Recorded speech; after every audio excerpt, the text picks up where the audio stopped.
All right, so your dashboard is going to have basically a broad overview of all of your campaigns and sequences that have gone out.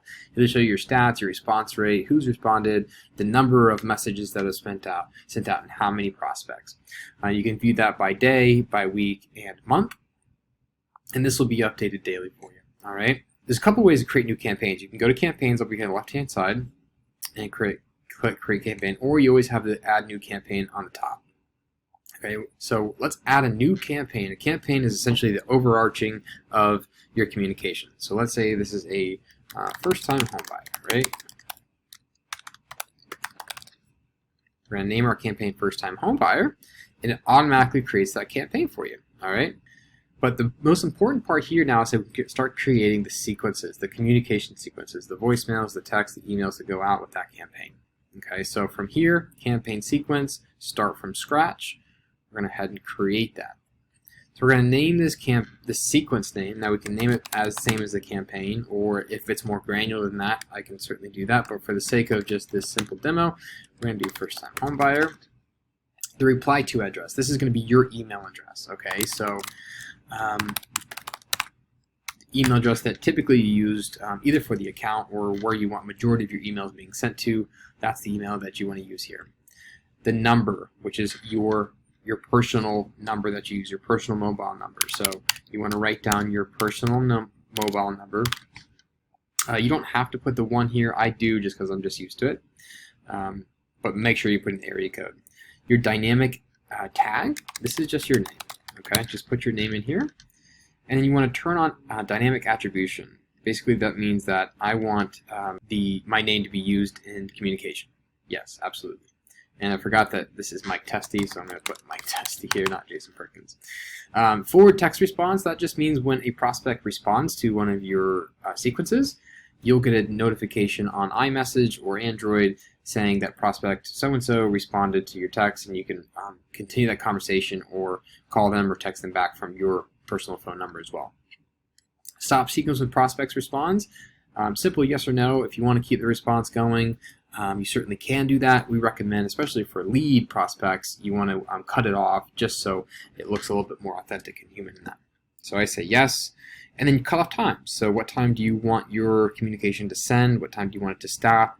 You can go 9 to 6, sometimes you go 9 to 7, and of course send messages on weekends. I'm always a big in favor for that, just because, especially in real estate or whatever industry you're in, I don't have a problem sending texts on weekends, as long as it's not too early or too late.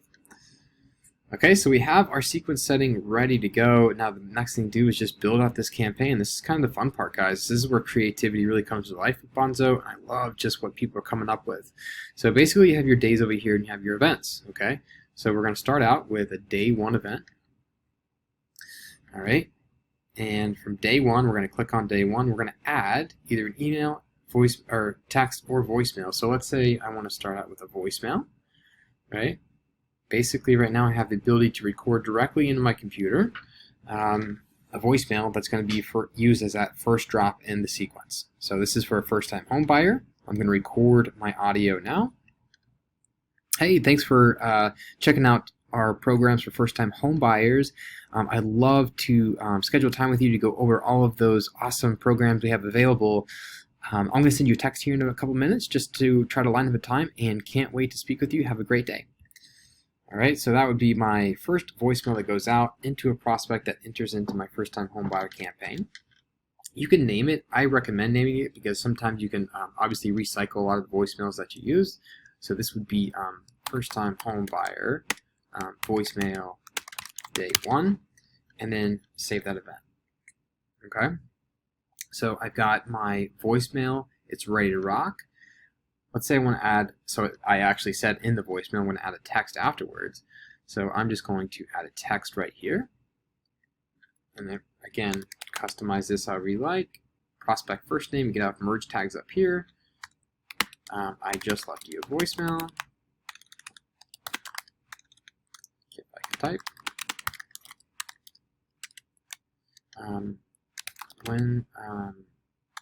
About our first time home buyer.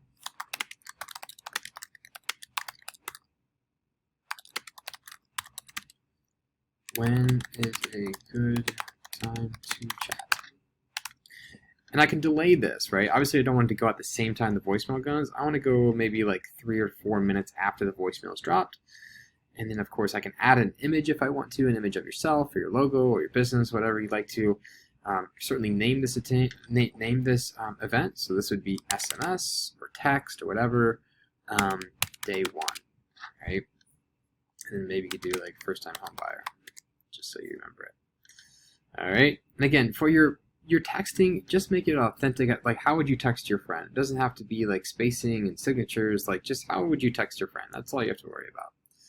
All right. So I've got my day 1 set. Now, again, if I want to add now an email to this, all right.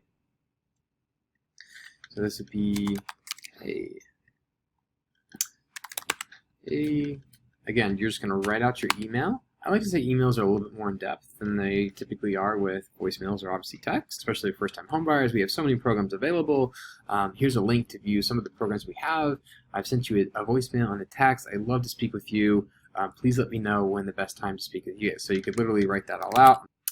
So when you want to add your signature, you can just literally click where this cursor is and click email signature, and that's going to show up, right? So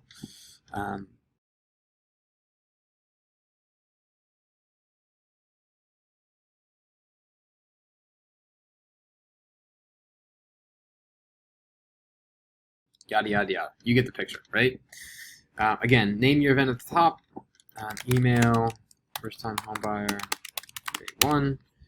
And again, set your delay. I usually, the emails, 30 minutes to an hour afterwards. I just want to make sure that they're getting hit. So, I mean, you can change this however you like. You can change the hours over here. But for this sake, I'm setting it 34 minutes after the text goes out, and we're going to save that event. And that is set, all right? So your day 1 is set. You can add as many events as you want. I always say try to hit them 6 times in the first 3 days. Again, so you're going to add a day. Day 2, you're going to do the same thing. You can set your run at time, right? So if I want to set my first sequence to go out at 10 a.m. for day 2, day 3, etc., I can do that right here.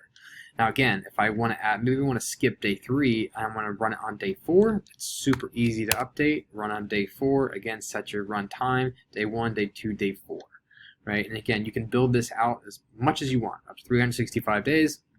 It's really good for past customer campaigns, obviously really good for lead curation. But that is how you create your sequences and you create your campaigns. So when you go to your campaigns now, you're going to see right here the campaign we created, and you can view the details of that campaign right here, and you can always go back and edit it and update it.